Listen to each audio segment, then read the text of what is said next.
we've been through the rapture. Tonight I want to conclude, take a look at some more of the judgments that we began to talk about the last time. But I've got quite a few articles that I think are important. And we'll go through those. And I know a lot of people in here have been doing a lot of work and a lot of research. So anybody that wants to chip in and or make their voices heard, feel free to do so. So with that, just a couple of things in terms of the world economy. Has everybody heard about Sri Lanka? You know where Sri Lanka is? It's an island off of India, 22 million people. They are virtually in the state of economic collapse. Like I said, 22 million people. They're out of gas. They're running out of food. They've defaulted on some of their debt, which seems to be a growing problem around the world. They don't have enough money to pay for basic necessities, and just one nation, but it seems to really have been hit very hard. They have gotten some funding from the World Bank. But the World Bank knows that they're unable to repay their debt, and so they're telling as a condition for this money that they can't purchase fuel. It's got to be used for, food and medicine and other necessities. So a lot of this is being caused by the impact of the pandemic. The growing cost of borrowing. We know that countries around the world are beginning to raise interest rates, which is having a negative effect. And of course, Russia's invasion of Ukraine. To carry on a little bit, we know that virtually the entire world is at risk, but particularly the developing world. And I think what we're seeing and things that are happening will ultimately make their way here, but right now it's the developing world that is really beginning to struggle. Just days before the Russia invaded Ukraine, the World Bank issued a warning of a debt crisis for developing countries. And what that means is they're not going to be able to service their debts or to pay their debts, which is a huge economic problem. It named 70 developing and low-income countries facing debt that doesn't sound like much, but $11 billion in debt. Reports said that the burden could collapse their economies in these 70 different countries this year. So you have 70 countries that are on the verge. So we know that Russia, the attack there has further disrupted the supply chain and triggered a global oil crisis. The economic forecast became, after that occurred, became even darker than it was before. The United Nations has warned that 107 countries have severe exposure to consequences of the Ukraine war. Each one faces one or more rising risks, either rising food prices, rising energy prices, and tougher financial conditions, and in some cases, countries are facing all three. The 107 countries that the UN has identified represents roughly 1.7 billion people, which is getting pretty close to 20% of the world's population that are just being affected from, in these 107 countries. And we know that as we read through Revelation and the coming one world system and so on, that the entire world is going to be affected. So I think we're seeing the beginning stages of that now. 69 of the countries of the 107 face all three of the problems, which are rising food prices, rising energy prices, and tougher financial conditions. For example, Egypt is in the throes of a financial crisis. It's the world's largest importer of wheat, and I believe it receives, I saw somewhere, something like 80% of its wheat from Ukraine. So Egypt in addition to its debt issues, is going to be out of wheat. Their supplies are going to last about their inventory about another 3 months, and then they're going to be out, and then we'll be suffering from even a greater food crisis. Tunisia is their debt is right now 100% of their GDP, which means that every dollar that comes in via taxes or whatever has to go out just to service their debt, just to pay the interest on their debt. Their trade deficit's 100 million, inflation's at 70%, fuel prices are at record levels, and experts say it could soon face civil unrest. That's another thing that's going to happen as these problems take over. Lebanon, after a warehouse explosion, remember a couple of years ago they had that huge explosion in Lebanon in 2020. Food prices there have gone up by 11 times. Its pound has lost, or its currency has lost 90% of its value. Debt grew to 360% of GDP. It imported 80% of its wheat from Ukraine. There is a bread shortage, has to take a $150 million loan from the World Bank to ensure food security. So Lebanon's in a world of hurt. And then, I don't know if anybody saw, but Amir reported that either a major earthquake or another major explosion took place there just a couple of days ago. The United Kingdom has the highest inflation rate in decades. And the United States, 1 year, and this is not new to us, but in 1 year, gas prices have gone up 43%, fuel oil up 80%, and food prices are up 10%, and used cars and trucks up 22%. Argentina, inflation and rising debt is strangling its economy. El Salvador, Peru, hyperinflation with what's going on there. Africa, Ghana, Ethiopia, Kenya, South Africa could be the worst hit. Ghana's debt crisis looks imminent. Kenya's debt equals 70% of GDP. South Africa, 80%. Turkey, debt is soaring. The economy is stumbling. Debt's 54% of the GDP. Inflation has touched in Turkey 70%. Food shortages. 50,000 tons of wheat come from India. And I don't know if you read, but India just put a halt on all of their wheat exports. World Bank says in the next 12 months, as many as 12 countries will not be able to service their debt. India, the debt to GDP is identical to Sri Lanka. The entire world is facing a debt crisis, and certainly we are. Our total debt, just on the book debts, is over 30 trillion, which is just mind-boggling. It's not something we'll ever be able to pay off, and that doesn't include whatever the term is.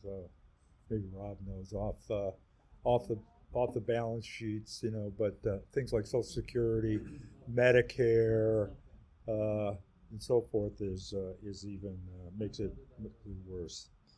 What about, have you heard anything about, I don't know what the numbers are, about the inflation's impact on the United States debt? I have not yet. No, they haven't. Yeah, it's got to have an impact because interest rates are going up. And yeah, and interesting, today I was listening to Larry Kudlow just on my way over, and interest rates have actually come down a little bit. Which doesn't make sense. Nobody pays off their debt, so what they do is they service the debt. Yeah. So interest payments are going into the So let's just wonder if the interest payment become more than GDP or something along those lines. So I don't think it's that far off. I don't know, but the point is that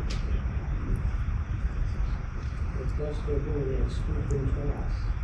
That's right, it's called scooping toss, where you take your debt and refinance it, and just pay some interest, very low interest, and kick it down your road. And that's becoming the new way with financing, especially for your cities and states and Right, we wouldn't do that for interest rates, but we do have interest rates right now. but if they don't have the money, they're doing it like New Haven did it, and they're so far in debt now, they're taking them over. But that's happening all over. So certainly the debt crisis, whether it can be serviced or not, is a security issue. So Sri Lanka is, this article I read, is really just the beginning. And I think but who knows what it's going to be like when we get back together in the fall, and certainly a year from now. Next thing that I came across, and I've got some other articles that I'll touch upon, but Israel is preparing for war with Iran, and with Iran. So we know that Iran and Israel certainly don't share a border, and they have no territorial disputes, yet they are at loggerheads. And the problem is that Iran feels, it's Iran, the mullahs, the imams there believe that Israel doesn't even have a right to exist. So one of their objectives, for various reasons, not the least of which is religious, is to wipe Israel off the face of the map. And Iran, I think in large part due to the weakness of our current administration, for one thing, is beginning to warn Israel that one mistake, and they're going to attack. In fact, they have a map Israel's provided. And of course, with Israel, there's a lot of bravado and a lot of talk, not necessarily action. But at some point in time, something's going to happen. And the biggest threat, of course, is that they secure a nuclear weapons. And a little bit more on that in a moment. But this map that they've shown with, I didn't get a copy of it, but that showed the various targets or the targets in Israel that they plan to hit, is just basically lights up the entire state of Israel. So Israel is preparing for a military strike against Iran. In fact, over the last couple of days, there's been a couple of assassinations over there. I don't know if you read about that or not, but one was a colonel. The way that it was done, an Iranian Revolutionary Guard colonel, the way it was done was very similar to past assassinations that could be, we don't know for sure, but could well be tied to Israel. So if anybody listened to Amir Sarfardi last week, he brought up these military drills that Israel is going to be engaged in, and says, we know where their facilities are, we know how deep they are, and but at some point in time, Israel, it seems likely, is going to have to engage in some pretty major military encounter with Iran, which will trigger potentially Iran's proxies, which are Hezbollah in Lebanon, and Hamas, and the Houthis, and who knows who else. But this drill that Israel is engaging in has been entitled Chariots of Fire. That's the name of this drill. It's supposed to take place at the end of this month. Now, from what Amir says, and I've heard it confirmed as well, Iran's uranium enrichment is currently at 60%, and which is higher than they need for nuclear energy, much higher. It's like 3 times higher than twice as much, at least higher than 2 times higher than what they need for energy. But they're at 60%, so there's no reason for them to have 60% enriched uranium. But what they need is 90%, and from what Amir said, they would be able to do that in about 1 week's time. So they're very close to having nuclear capabilities, and so the Chariots of Fire, the purpose is to maintain a high level of readiness in Israel, and to improve and fine-tune their military capabilities, and prepare war on all of its borders. So things are getting really tense in Israel. Have you heard any updates on July 8th? I have not. I know that that's what a date that some radical Muslims are banting about to be the one that will end Israel's existence. Yeah, no, I have not heard anything more on that, other than it's out there.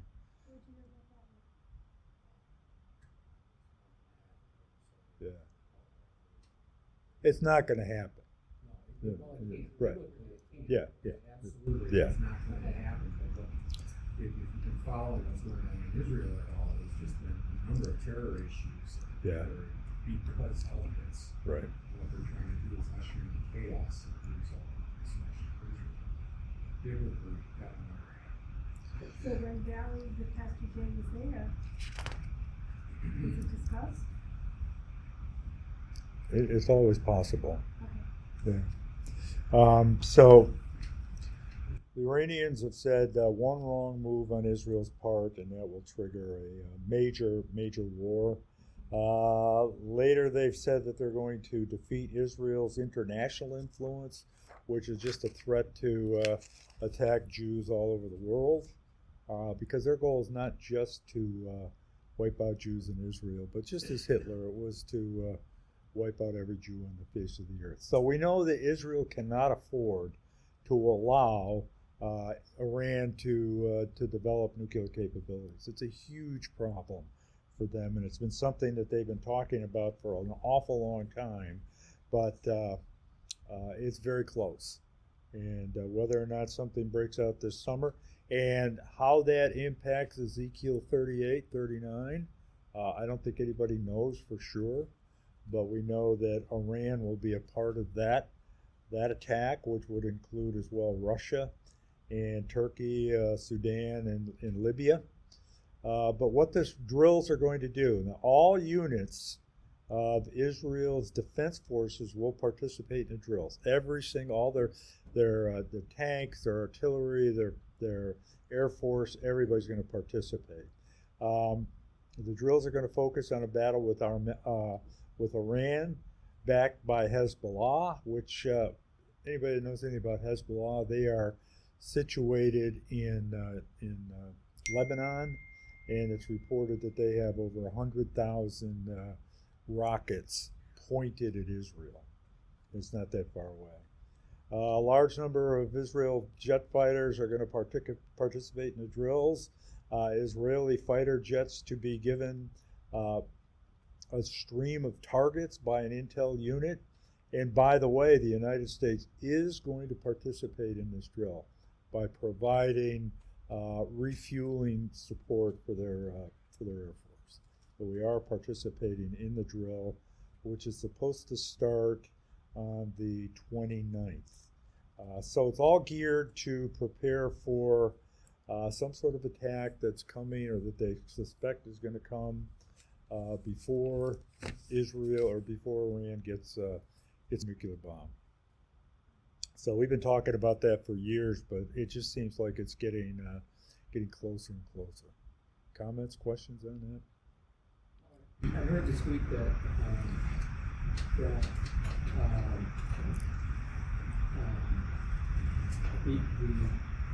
European Union and NATO is questioning whether Turkey should be removed as a member. I think it's NATO should be removed as a member.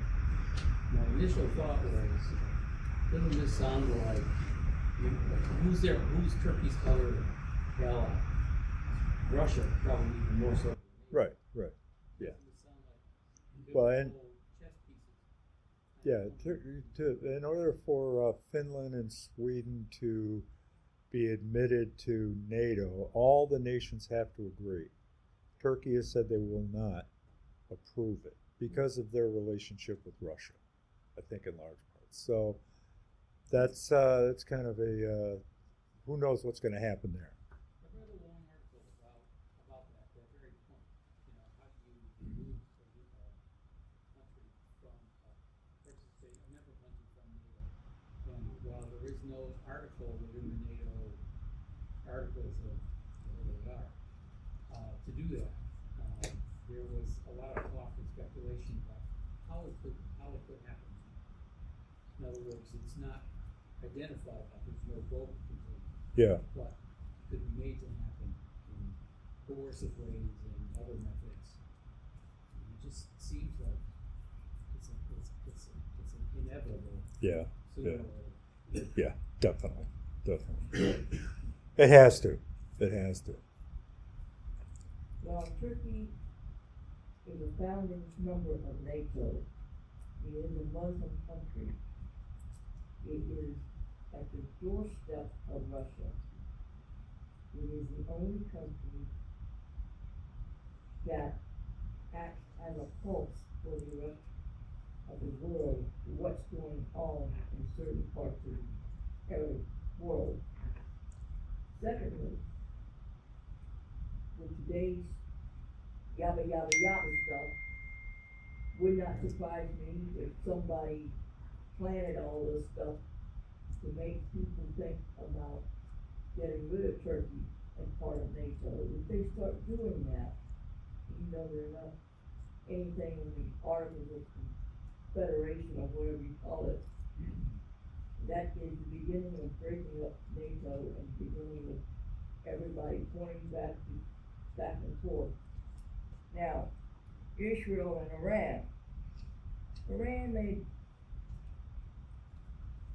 another stupid blunder. It made the statement to obliterate Israel. After what happened in World War II, what happened to the Jews, 6 million of them, that country does not care. Whoever says they're going to take them out, they're going to stand there and they're going to Right. defend themselves, and they're going to win. Now, you know, these other countries cannot learn to live with other peoples. Mm-hmm. Then, you know, that's like the old bully. You come down here on my backyard and you want to start problems, you're going to find out you can't mess with me. And I have to admire Israel. Don't laugh. No, no, You know. you're absolutely right.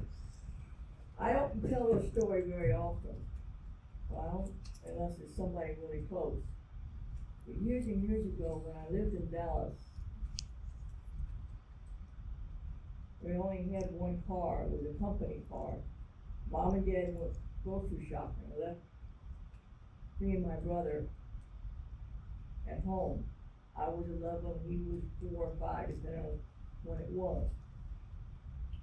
And my room was on the front, so we played in the front yard. And all of a sudden, I heard him holler. I went tearing out that front door, and there were 3 guys. One was my age, shorter than I am. I was in the 4th grade with him, and 2 big guys. The big guys left. I went after the other one, had a knife. He and I messed it up. I didn't get hurt, he didn't get hurt, but I thought, he took off. And I thought, yeah, I'm 11, you're gonna mess with a 4-year-old, you're gonna find out. I may be a girl, but you just have not messed with me yet. No. I'm not just that tough when I have to be, I'm sorry. Don't be sorry. Bob,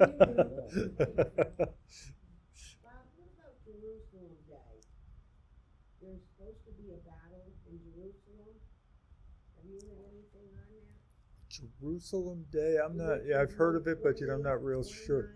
Yeah, I'm not real sure what that is. I don't know. But there's supposed to be. They may be celebrating. That's when they took Jerusalem and got it. Yeah, yeah. That's already Now passed. they're going to, they want it, Israel is supposedly going after it to get it all back. They're hoping to do that. Oh well, no, Yeah. no. I've not heard anything like that. You may be talking about when they during the 6-Day War. I'm wondering if that's what we're talking about when Israel took control of Jerusalem, East Jerusalem. That was in June of 1967, so maybe there's something going on. I'm not real sure. There's a celebration every year. Yeah, right. Yeah, they said there was, but Yeah. they said there was something Yeah, I mean, they already have it, so there's nothing they have to take back. They have control, although Temple Mount. Maybe the other ones are going after it and they're there to protect it. There's something going on, I can't find it.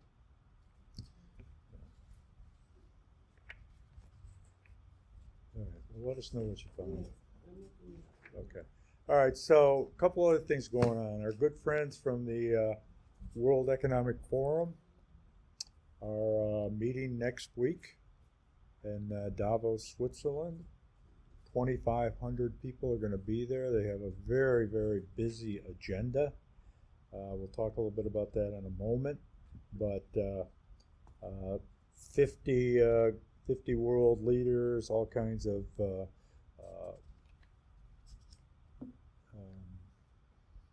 business leaders and company heads and just all kinds of people are going to be there for this next.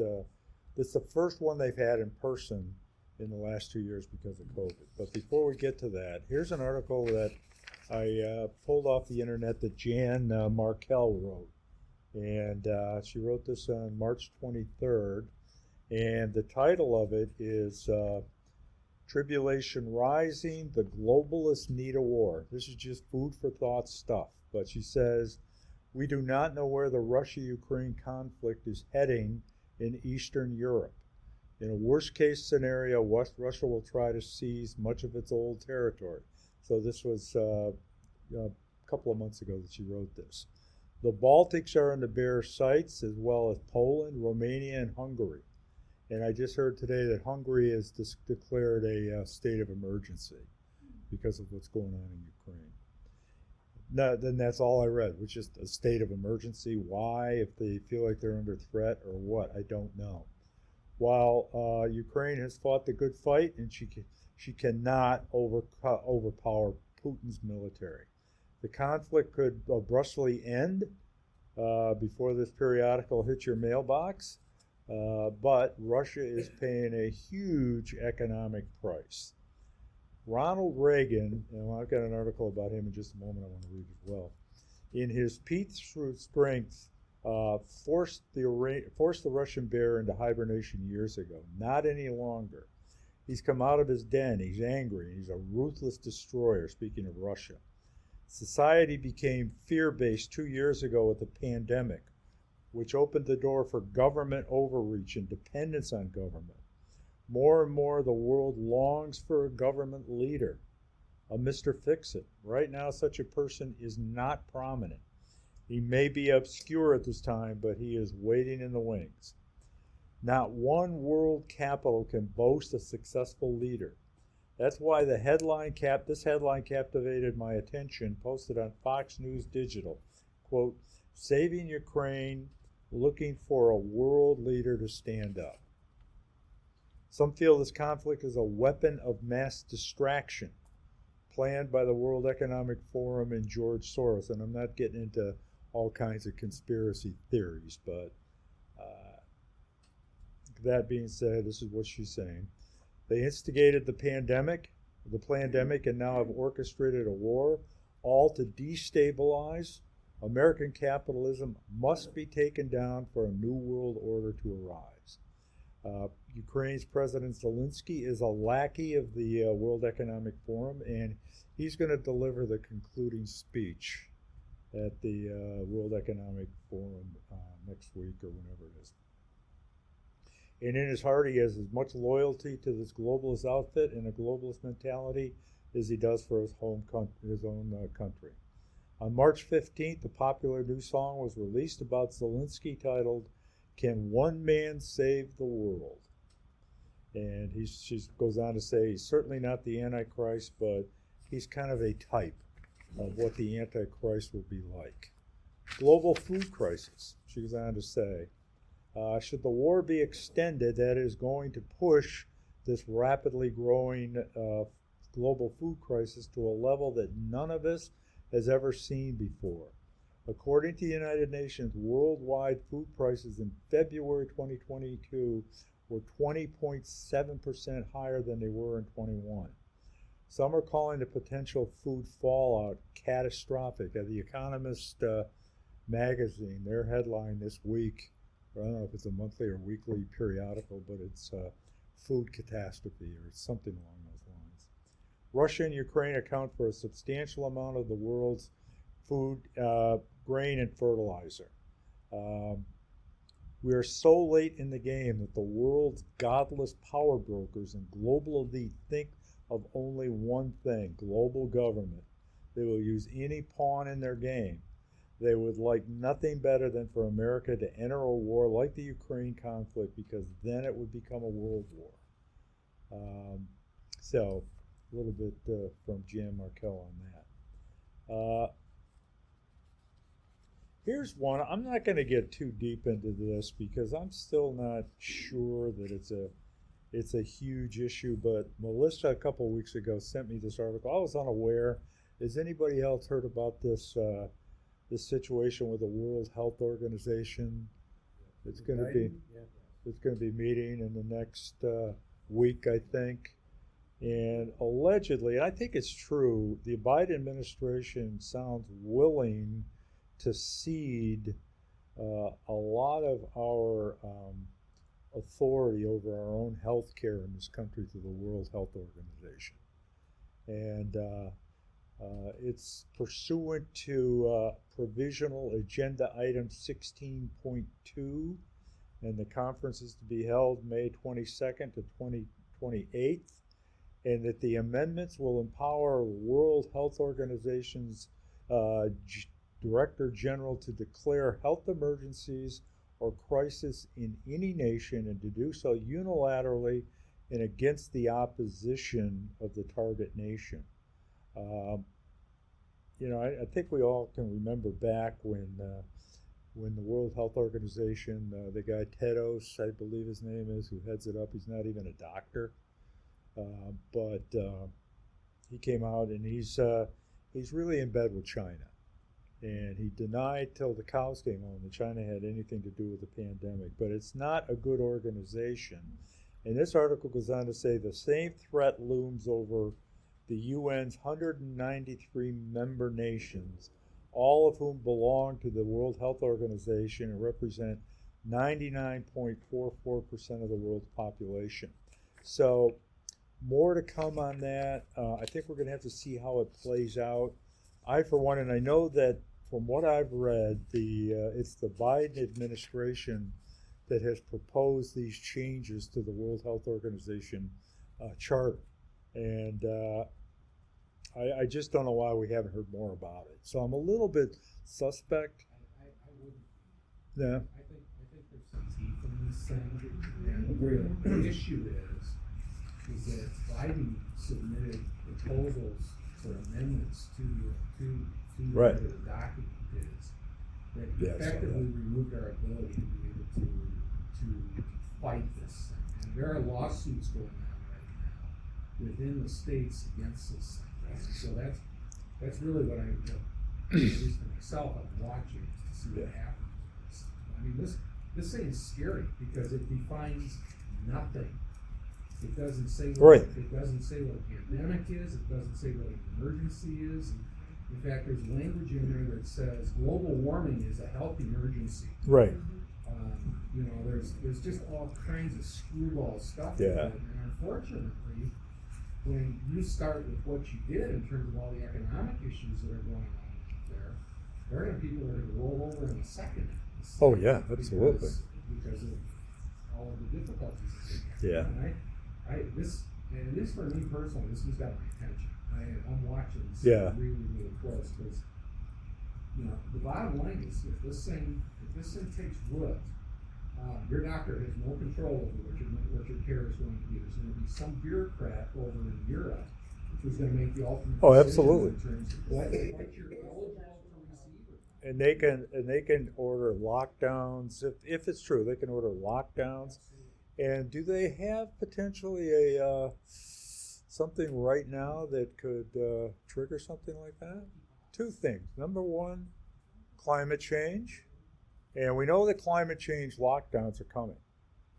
And there's even a proposal that, and I think I mentioned this a few weeks ago, and you probably read about it anyway, that people not be allowed to drive on Sundays. of all days, to save on fuel. And of course, we heard what Biden said yesterday about the high cost of energy over in Japan, that it's an opportunity. It's going to hopefully lead to us getting off fossil fuels. This is our president making a comment like that. So well, people are going to be looking at $6-7 a gallon gas, and he thinks it's a good thing. That's what the globalists are all about.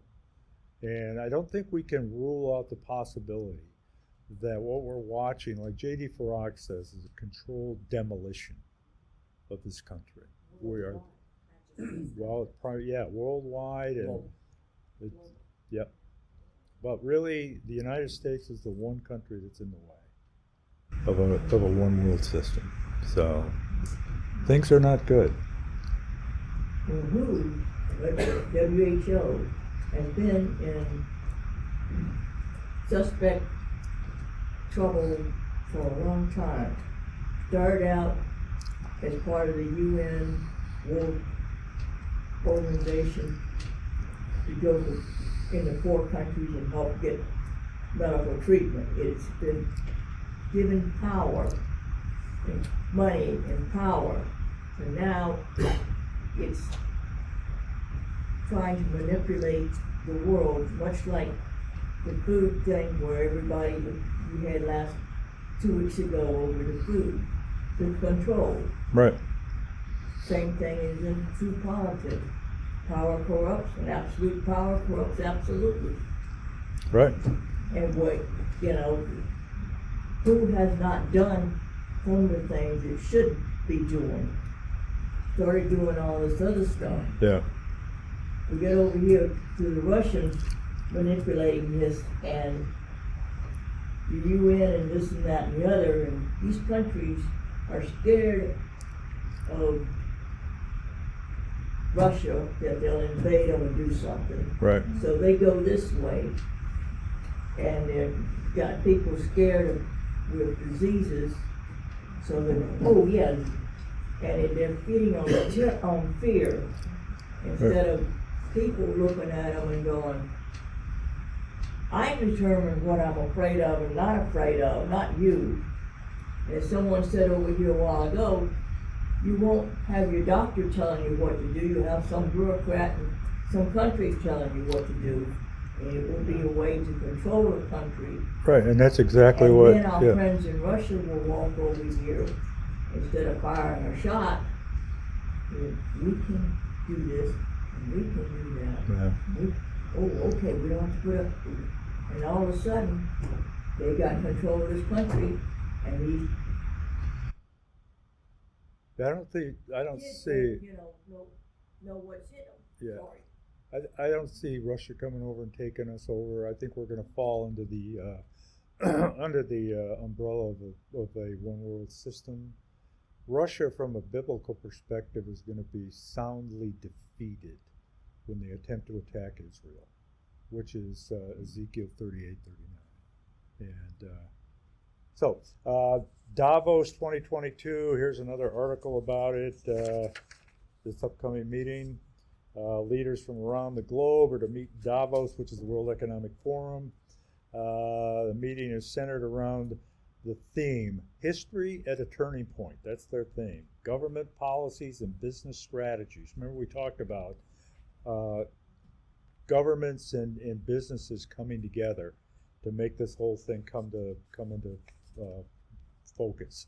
Nearly 2,500 leaders from politics, business, civil society, and media are going to participate in the unique Spring 2022 annual meeting. The world's top leaders from politics, business, civil society, academia, media, and the arts are set to descend on the Swiss mountain village of Davos as the World Economic Forum hosts its first in-person annual meeting for more than 2 years. And I saw the list. There's about 50 representatives from the United States, mostly Congress people, but also business leaders as well. And what surprised me is there's quite a number of Republicans in that group that are going to be participating in this meeting. The extraordinary event takes place at a watershed moment in history from May 22 to 26, which is about the same time as this World Health thing's taking place. Conveniently, nearly 2,500 leaders to tackle global issues and find solutions to the world's most urgent challenges, including the ongoing global pandemic, the war in Ukraine, geoeconomic shocks, and climate change. So it's all in place. And anybody that thinks this move toward a one world system is not real, it is, and it's happening. And I think, unfortunately, there's people in our government that are very well. Look at John Kerry. He's a huge proponent of the huge supporter of the World Economic Forum, as well as business leaders that we've talked about. Another article, real quick, on the U.S. economy. Cost of living is increasing dramatically. 60% of Americans are now living paycheck to paycheck. Many times over the years, there could be a day when people buy wants and necessities, not wants and desires. Could this be the time? U.S. oil and gas prices to continue to increase significantly. According to Electric, 21% of Texas energy is from green sources, and we know how that worked out when they had that big freeze up there a couple of years ago. Texas is facing power outages this summer due to insufficient capacity. We saw the disaster in February last year when the polar vortex spread to Texas and froze wind turbines and solar panels. There's also enormous greed being displayed by landlords. Rental increases are running 10 to 100%, which can be devastating to people and their families. The Russian war is having a food impact. And the very suspect, you heard about the bird flu? Chickens and turkeys being killed because of this so-called bird flu. I think I just heard that 20 million turkeys have been killed so far. Let's see, baby formula, we know about that. We have the clueless running the government. Or are they doing this on purpose to bring the Great Reset forward? Not to be a conspiracy theorist, but they have a short window with Dems in control in Washington. So we have also that you're probably aware of major drought conditions in the West, in California. And I don't know if you're aware of this or not, but 1/3 roughly of all of our vegetables come from California. 2/3 of fruits and nuts come from California, and they're experiencing mega drought. Chip shortages. It was just unimaginable 2 years ago that we'd be suffering from this semiconductor shortage. Almost all are made by a single company in where? Taiwan. Where? Taiwan. It's JSMC makes about 92% of the world's most sophisticated chips. And I don't know, Melissa just sent me this big long thing about a meeting in China that was taking place and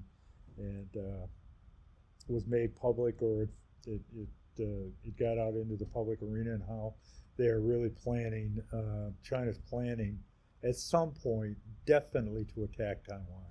So what will that do to this continuing supply chain problem? Okay.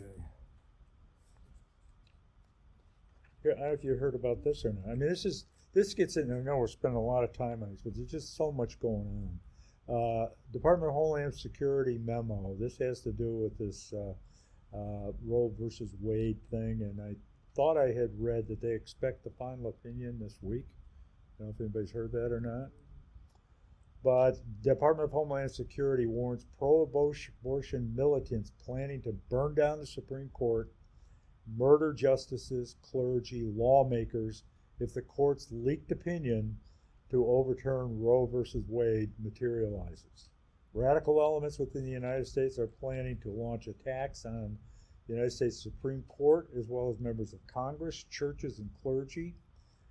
This information comes from an unclassified memo sent out by the U.S. Department of Homeland Security. The Mother's Day disruption of church services was just the beginning.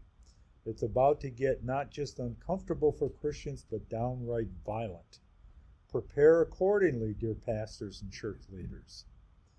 We now have the first piece of official evidence. I say official because it's been out there for weeks in plain view of those willing to acknowledge it, that radical pro-abortion militants, and that would probably be certainly Antifa, Black Lives Matter, other groups ready to just launch what could be just a summer of violence, I guess. If the court rules that way, maybe they won't. Not only in churches, but in the Supreme Court itself. Should that, and did you hear today that they just arrested a guy from ISIS who was planning to kill George Bush? Bush. They're after President Bush. Yeah. And there are supposedly 4 people that are here from Iraq, in addition to this guy. These threats are likely to persist and may increase leading up to and following the issuance of the court's ruling. Of course, DHS had to put out a memo like this because the threats have been coming fast and furious. According to documents obtained by Axios, these radicals are planning to storm the Supreme Court building and burn it to the ground. I mean, it just goes on and on and on. So keep an eye on that. And I won't get into this, but this is an article, and I just thought this was interesting. But President Reagan was a big-time believer and a strong Christian. And his biggest interest, and they said if anybody ever brought it up, he would spend hours talking about it, Ezekiel 38 and 39. And 1971, Reagan, then governor of California, attended a banquet to honor State Senator James Mills. After the main course, he asked Mills if he was familiar with the, quote, fierce Old Testament prophet Ezekiel. He went on to explain that Russia was the Magog described in Ezekiel's prophecy and was thus doomed to destruction. So just a little bit interesting. And of course, that was before a lot of the things that have materialized since then. Here's one that really just rubs me the wrong way. We talked a little bit earlier about this. Let's take a look at, go back into the book of Genesis. And I think this was mentioned earlier tonight, but this is an article entitled, European Nations Tell Israel, Do Not Build New West Bank Housing Units. So they're telling them not to build any new housing in the West Bank or in East Jerusalem. So with that, let's just quickly go to Genesis chapter 13. Just as a reminder, and I think we probably looked pretty hard at this a long time ago. In verse 14 of Genesis 13, it says, The Lord said to Abram, after Lot had parted from him, look around from where you are, to the north and the south. So at this time he was in Canaan, which became Israel, which included the West Bank, the area that the European Union, the United Nations, our administration is telling Israel not to build settlements, not to build housing in their land. It'd be like Canada saying, hey, United States, stop building in East Washington. You know, you don't have a right to that. That's not your land. It goes on to say, all the land that you see I will give to you and your offspring forever. The land that the European Union and the United States and the United Nations is telling Israel, and of course Israel's not paying any attention. They're just saying, we're going to do what we have to do, telling them not to build these settlements in these areas. And that they continue to call East Jerusalem occupied territory. And East Jerusalem is where the Temple Mount is. It's where the church, the holy churches, I forget what it's called, but it's all of the holy sites are in East Jerusalem, as we saw when we were there. But let's go back and just, in light of that, let's just take a look and see what God said in in Genesis chapter 12, just before that, he says, I will bless those who bless you, and whoever curses you, I will curse. And so what he says is, anybody who curses Israel, your descendants, Abraham, will be cursed. And so the European Union, the United Nations, and the United States is sticking its finger in God's eye by telling them that they can't build on their own land. This article says, Israel has held that it has a right to build in the settlements and that such activity does not impact any potential peace process. It goes on to say, Israel must not build. Who are these guys to tell Israel they must not build? I mean, that's just crazy. That just shows that the entire world is under the control of Satan. I mean, we're seeing satanic influence around the world unlike, I think, anything we've ever seen. And just go ahead, let's just take a look at John. I'll put just a quick verse that I came across and I've read it a million times. But in John chapter 8, where Jesus is talking to the Pharisees. And it's basically his comment, I believe, that he states here also applies today. John chapter 8.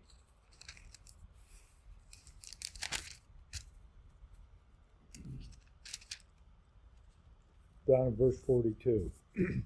Jesus said to them, and this is another example where the Pharisees were trying to bait Jesus so that they could arrest him, and it wasn't his time yet. But Jesus said to them, if God were your Father, you would love me, for I have come here from God.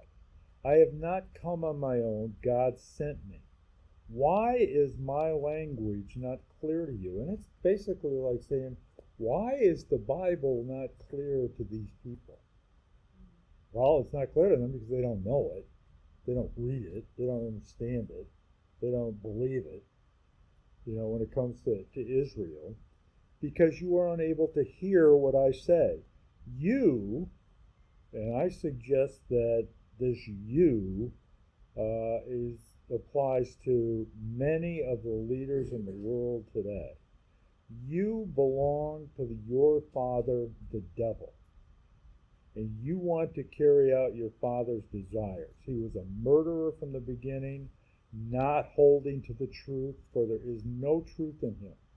When he lies, he speaks his native language, for he is a liar and the father of lies. So I believe what we're seeing today is just an all-out assault by Satan himself. And he has control. People, we read in 2 Corinthians that people that don't know Christ basically are just putty in Satan's hands. And then we read in 1 John chapter 5, verse 19, that the God of this world is the devil. He's the God of this world. Now, what that means is that the Greek word for world there is aeon, A-I-O-N, which means government institutions, or world institutions, like the governments and so forth, that it's going to be under the total influence of Satan. And of course we know that the ultimate's going to happen when the one world system under Antichrist falls into place during the tribulation, and we're seeing the stage being set for that now. What we're seeing with this hatred of Israel and the movement toward a one world system and the violence and the division and all the things that we're seeing taking place are a result of this tremendous satanic influence. And we need to remember in Ephesians it says we fight not against flesh and blood. And the other thing that I think is important for us as believers to remember is, as bad as things are, we, the church, are restraining the Holy Spirit residing in us as a group, as a church, are restraining the full force of Satan's power to be poured out. And once the church is removed, it is going to be beyond belief. It goes on to say, we urge Israeli authorities to reverse this decision. The new housing units would constitute an additional obstacle to the two-state solution, which, by the way, this administration supports. A two-state solution. Taking the West Bank, giving it to the Palestinians, and adding to it Gaza, and kind of the Golan Heights are up in the air, but giving the West Bank to the Palestinians to become an independent state. 8,000, 9,000 square miles, and they're going to carve out a state when there are hundreds of thousands of square miles of oil land. It could house a new state anywhere. There's so much empty territory that could satisfy a new Palestinian state. There's got to be there. And the world has bought into all the propaganda that, I mean, there was a thing I saw today, and one of the things I was listening to, where they're calling Israel an apartheid state, which is just so untrue, that it treats the Palestinians as minorities and cruel and evil to the minorities, when just the opposite is what's happening. Because so many in the world are supporting them, and it just doesn't bode well for countries like the United States or the European Union or the United Nations to say that Israel needs to divide his land. In fact, we read in Joel, that's why God's going to bring about Armageddon, because they scattered his people and divided his land. And that's exactly, and it's just amazing that we're right back into the midst of that. And of course, many anti-Semites in this current administration. It's just one thing after another. There's so much happening. Because the countries that signed the statement authored by France regarding this, well, let's just back up. They spoke out against Israeli demolitions of illegal Palestinian homes. Those homes were Jewish homes to begin with. Palestinians moved into them, and that's why they're illegal Palestinian homes. But including potentially pending evictions in the area of South Hebron Hills known as Massacre Yada. Now, why do I say bring up South Hebron? Because that's exactly where Abraham was standing when God said later in Genesis 13, I think it was, or 15, one of the two, he said, look to the north, the south, the east, the west, as far as you can see, all of that belongs to you and to your descendants. And he was standing smack dab in the middle of Hebron when God told him that. And he said, that is a promise that I'm making to you forever. It's an everlasting promise. So God's just sitting there waiting to pour out his wrath. So the countries that signed the statement, authored by France, were Belgium, Denmark, Finland, Germany, Greece, Ireland, Italy, Luxembourg, Malta, the Netherlands, Norway, Spain, and Sweden. All the countries mentioned, save for Norway, are European Union members. Now, I don't know what that means, but we do know that the revived Roman Empire will be in the area that currently is known as the European Union, for the most part, and Soviet Union. So we never really got into the judgments, but a lot going on. Are there any comments? I know that there's a lot of good information. We just barely can scratch the surface. There's so much more, but you take this convergence of things, and I'm not about to set dates. I'm not going to do that in this room, but we are so close. And if you listen to Amir, if you listen to James Caviezel or Tom Hughes or any of them, they're all saying the same thing. JB, they're all saying the same thing. The rapture is just incredibly close. It's just going to be, it could have been, of course it's an imminent event, it could have been any day for the last 2,000 years. But it's certainly closer today than it was last week.